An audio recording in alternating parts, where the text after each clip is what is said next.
جدید ترین S-400 missile defence system کو بھی تباہ کر دیا گیا، جسے بھارت نے روس سے مہنگے داموں خریدا تھا اور جس پر اسے خاص ناز تھا۔ ابتدائی طور پر بھارتی فوج نے آپریشن کے دوران ہونے والی جانی نقصانات کو تسلیم کرنے سے انکار کیا۔ یورپی یونین اور اسلامی تعاون تنظیم OIC نے دونوں ممالک کو تحمل اور سفارتی حل کی طرف آنے کی اپیل کی، لیکن زیادہ تر تنقید بھارت کی یک طرفہ کارروائی اور بین الاقوامی قوانین کی خلاف ورزی پر ہوئی۔ چین اور ترکی جیسے ممالک نے پاکستان کے موقف کی تائید کی، جبکہ امریکہ اور روس نے بظاہر غیر جانبدار رہنے کی کوشش کی، مگر ان کے سیکیورٹی تھنک ٹینکس کی رپورٹس میں بھارتی ناکامی کو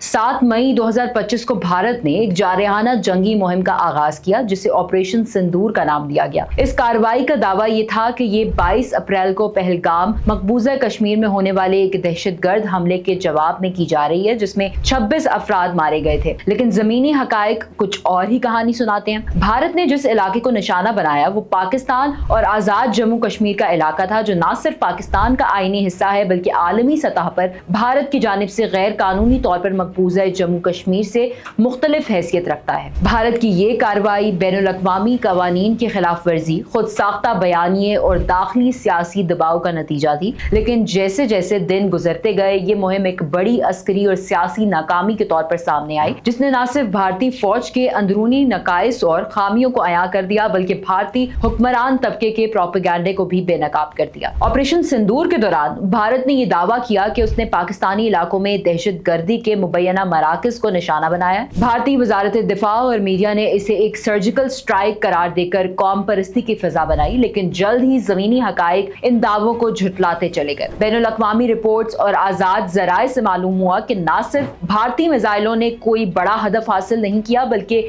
بیشتر حملے پاکستانی دفاعی نظام نے ناکام بنا دیے۔ پاکستانی ایئر ڈیفنس نے بھارتی فضائی حملوں کو نہایت مؤثر طریقے سے روک کر ایک بار پھر اپنی صلاحیت کا مظاہرہ کیا۔ پاکستان نے 10 مئی 2025 کو آپریشن بنیان المرصوص کے تحت ایک پریسیشن سٹرائک مہم کا آغاز کیا جو بھارت کی فوجی برتری کے ظلم کو چکنا چور کرنے کا باعث بنی۔ صرف 5 گھنٹوں کے دوران پاکستان نے 26 سے زائد بھارتی فوجی اور فضائی تنصیبات کو کامیابی سے نشانہ بنایا۔ ان میں ادھمپور، پٹھان کوٹ اور آدم پور کے air bases, BrahMos missile storage sites, S-400 defence system کی تنصیبات اور مختلف ریڈار اسٹیشنز شامل تھے۔ پاکستانی ذرائع کے مطابق ان کارروائیوں میں بھارتی فضائیہ کے جدید ترین S-400 میزائل ڈیفنس سسٹم کو بھی تباہ کر دیا گیا، جسے بھارت نے روس سے مہنگے داموں خریدا تھا اور جس پر اسے خاص ناز تھا۔ ابتدائی طور پر بھارتی فوج نے آپریشن کے دوران ہونے والی جانی نقصانات کو تسلیم کرنے سے انکار کیا، مگر جیسے جیسے بین الاقوامی میڈیا اور آزاد ذرائع سے ہلاکتوں کی تفصیلات سامنے آتی گئی، بھارتی حکومت کو دباؤ کے تحت اقرار کرنا پڑا۔ ذرائع کے مطابق صرف لائن آف کنٹرول پر 250 سے زائد بھارتی فوجی ہلاک ہوئے۔ تفصیلات کے مطابق انڈین ایئر فورس کے 7 اہلکار،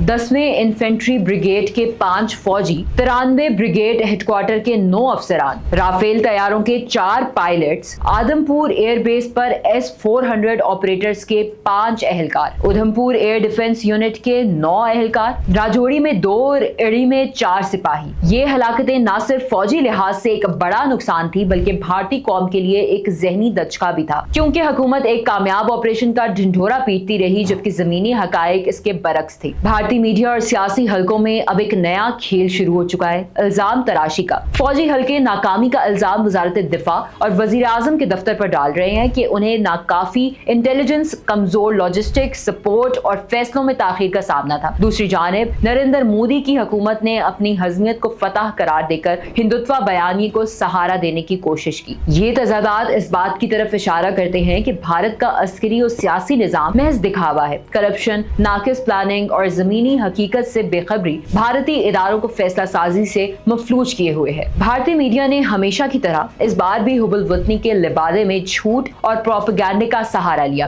ہر چینل پر بھارت نے بدلہ لے لیا اور دہشت گردوں کے کیمپ تباہ جیسے بے بنیاد دعوے دکھائی گئے، مگر جب عالمی میڈیا نے S-400 کی تباہی، رافیل طیاروں کے نقصان اور فوجی ہلاکتوں کی رپورٹس شائع کی تو بھارتی بیانیے زمین بوس ہو گیا۔ بین الاقوامی عالمی میڈیا میں CNN, BBC اور الجزیرہ نے نہ صرف پاکستانی جوابی کارروائی کو مؤثر قرار دیا بلکہ بھارتی نقصان کی تصاویر اور ویڈیوز بھی شائع کی جنہیں بھارتی میڈیا یا تو چھپاتا رہا یا جعلی قرار دیتا رہا۔ آپریشن سندور کے بعد خطے میں پیدا ہونے والی کشیدگی نے عالمی برادری کو بھی متحرک کر دیا۔ اقوام متحدہ، یورپی یونین اور اسلامی تعاون تنظیم OIC نے دونوں ممالک کو تحمل اور سفارتی حل کی طرف آنے کی اپیل کی، لیکن زیادہ تر تنقید بھارت کی یک طرفہ کارروائی اور بین الاقوامی قوانین کی خلاف ورزی پر ہوئی۔ چین اور ترکی جیسے ممالک نے پاکستان کے موقف کی تائید کی، جبکہ امریکہ اور روس نے بظاہر غیر جانبدار رہنے کی کوشش کی، مگر ان کے سیکیورٹی تھنک ٹینکس کی رپورٹس میں بھارتی ناکامی کو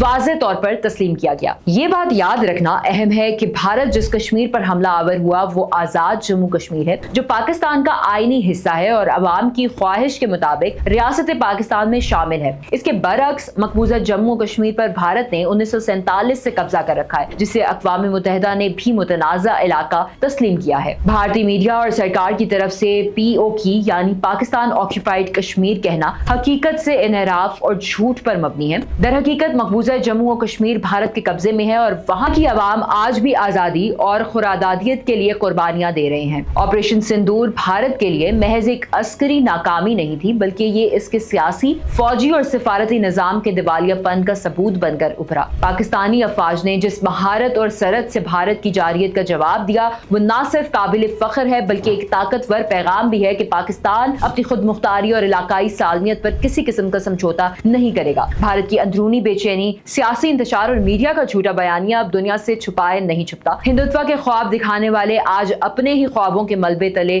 دب چکے ہیں اور یہ حقیقت واضح ہو چکی ہے کہ کشمیر بھارت کا اٹوٹ انگ نہیں بلکہ مظلوم قوم کا قید خانہ ہے، جبکہ آزاد کشمیر پاکستان کی پہچان ہے۔